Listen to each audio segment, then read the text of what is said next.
Buongiorno, sono Francesca, sono un'operatrice sociosanitaria che lavora all'ospedale di Belluno nel reparto di pneumologia.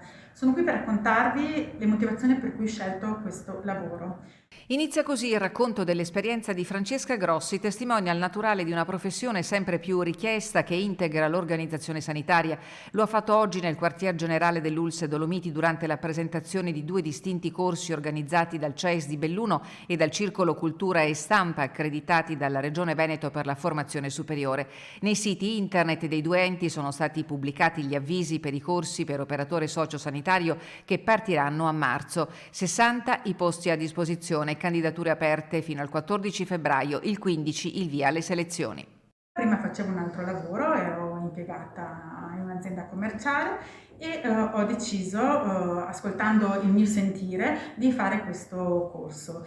Ho imparato una professione, ogni giorno imparo qualcosa. Ho lavorato prima in casa di riposo, poi nel servizio domiciliare ed è sicuramente un lavoro impegnativo, sia dal punto di vista fisico che mentale, ma questo impegno viene totalmente contraccambiato dai pazienti. L'entusiasmo di Francesca è la sintesi del raggiungimento di un traguardo, fare qualcosa per gli altri e farlo con professionalità. Questo è l'obiettivo dei corsi che prevedono un percorso teorico e uno di tirocinio fondamentale per comprendere il ruolo che alla fine si andrà a ricoprire.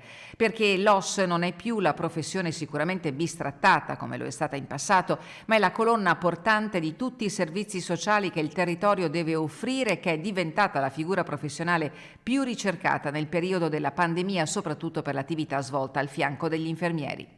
Credo che sia un'opportunità per tante persone che oggi lavorano in questo territorio e magari non sanno che vicino a casa c'è l'opzione, la possibilità di approfondire queste tematiche, fare questo corso.